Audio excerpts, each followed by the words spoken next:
kay Digong, dito kay Kibuloy. Maniwala kayo? Yan po guys ang sabi ni Senator Bato de la Rosa. Kumbaga tinabla. Ekis na daw po guys. Itong si Kibuloy dito kay Digong. Ekis ka na.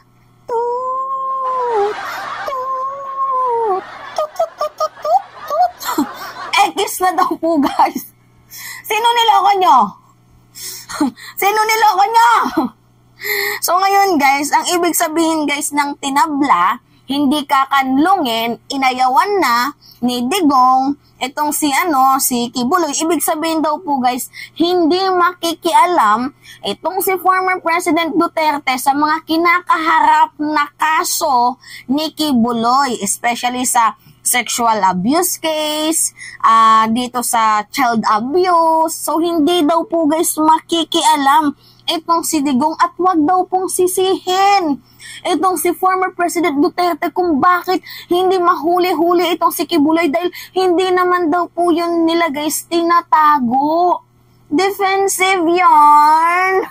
So, hindi daw po nila guys tinatago itong si Kibuloy. Kaya, wag niyo daw sisihin itong si Kadigungan. Kasi nga daw po guys, unang-una, itong si Digong, naging lawyer daw po guys, at naging fiskal. So basically, meron daw po siyang alam sa batas.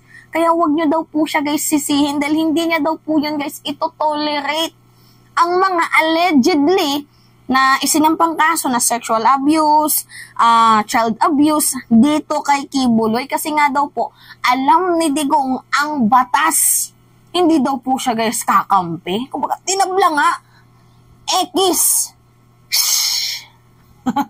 Itong si Kibuloy kay Digong. Ang tanong, maniniwala ba kayo? Diba? Tanggalin nyo munang administrator itong si Digong bago kami maniwala. Diba guys, kasi recently, ginawang administration ng Kingdom of Jesus Christ, diba, yung mga ari-arian ni Kibuloy, ngayon ang humahawak na po ay si former President Duterte. So, paano mo nasabi na tinabla ba to? Gagawa na nga lang kayo ng eksena, hindi pa kapanipaniwala. Diba? Tatablahin ni Digong itong si Kibuloy, siya na nagmamay-ari ng Kingdom of Jesus Christ ngayon.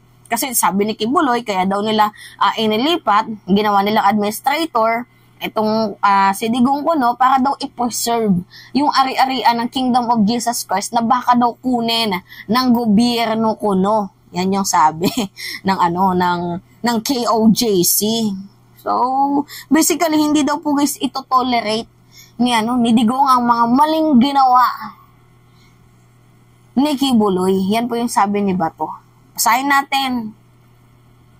Malabong kanlungin ni dating Pangulong Rodrigo Duterte or Digong si Pastor Apollo Kibuloy ng Kingdom of Jesus Christ na hinahunting na ngayon ng mga pulis at operatiba ng National Bureau of Investigation ayon kay Senator Ronald Bato de la Rosa. So si Kibuloy daw po ay kilalang kaibigan ng dating Pangulo ay inisyuhan na ng warrant of arrest ng Davao City Regional Trial Court dahil sa kasong child at sexual abuse na isinampa laban sa kanya. Ang 5 kapwa akusado ng pastor ay sumuko na din po guys sa mga otoridad. Ayon kay Kibuloy ay ayon kay De La Rosa, bagamat magkaibigan ang dating Pangulo at itong si Kibuloy, hindi umano kailanman kukonsintihin o kakanlungin ito dahil una, isa umano itong abogado at alam kuno ang mga batas. Alam niyo mga batas, pero hindi kayang i-apply. Diba? Yung ginawa niyang paghihikayat na i-separate yung Mindanao sa bansang Pilipinas, hindi niya ba alam yon? Labag po yun sa batas. Diba? Yung pagbibintang, labag din po yun guys sa batas. Diba? Lawyer nga, pero ewan ko ba dito? Lawyer siya guys, itong si former President Duterte. Pero, di porket lawyer siya, ang ginagawa niya guys, feeling niya, alam niya lahat, so that, ay nanguuto siya. Diba? Mali yun yung ginagawa niya, magpambintang adik. I-separate yung Mindanao sa ano? Naku, Diyos ko po. Lawyer ba yun? Ha? Astang lawyer ba yun? Yung ginagawa nilang parierali na puro paninira? Alam niya ba yun? Ha? Yung batas na yun? Diba? Huwag nyo kaming tinatarantado.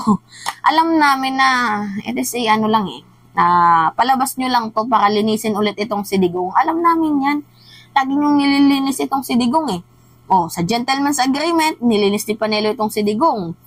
Itong pagtatago ni Kibuloy, na alam naman natin na balwarte yan ng mga Duterte. So basically, kung i-connect the dots natin, parang may kinalaman. Parang lang naman may kinalaman itong si Digong dito sa sa pagtatago kung bakit hindi mahuli itong si Kibuloy dahil nga balwarte yan, guys, ng mga Duterte.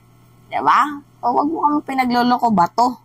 So sabi dito, you cannot expect ng pagkakanlong coming from a former president, a lawyer at dating fiscal. Alam niya ang violation of law. Kaya huwag nang gawa ng istorya na kinakanlong ni Pangulong Duterte dahil alam niya ang batas. Hindi yan mangyayari, giit ni Bato de la Rosa. Kayo nga, pinagtatanggol nyo nga si Kibuloy Diba? Alang, mga senador pa kayo. Diba? Na public servant kayo. What if pa kaya yung dating naglilingkod sa ating bayan na, diba? Dating presidente na malapit at kaibigan ni Kibuloy at ngayon administrator ng Kingdom of Jesus Christ. Diba? Dismiss din ang kaso ni Kibuloy nung panahon ni Digong. Diba? Yung kaso niya sa Davao tapos ngayon lang nakitaan ng probable cause. Kaya nga naghain ng warrant of arrest Diba? Huwag niyong pinagsasabi huwag niyong manipulahin na naman kami. Alam na namin yan. Malayo pa lang, amoy na namin yung mga mga pakulo ninyo. Diba? Alam na namin yan. Kaya huwag niyo na kaming manipulahin dahil matagal niyo na kaming binilog. Sawa na kami sa pambibilog ninyo. Diba? Minamanipulate niyo kami, no? So, hindi daw guys kakanlungin ni Digong. Ano yung mga ginagawa niyong prayer rally? Ano yung pag-attend niyo doon sa prayer rally ni Kibuloy? Diba? Ano yung ginawa niyo doon? Diba? Nakiisa kayo. So, ano yung ibig sabihin nun? Wala lang. Hindi, pumunta lang kami. Ganun lang yun. Walang ibig sabihin na mag-friends kayo. Diba? Ay, kaya nga, wag kami pinagluloko nyo. Itong si Sarah umattend din doon sa prayer rally. Tapos ano sasabihin nyo? Wala lang yun. Ganun. Ay, anong sabi ni Sara Duterte?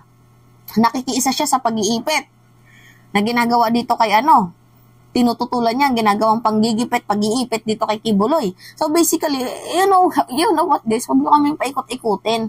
Alam namin na may pinoprotektahan at may kinikilingan kayo. Diba? Huwag ganun. Huwag nyo kaming lokohin dahil hindi kami auto-auto, hindi din kami magpapaloko.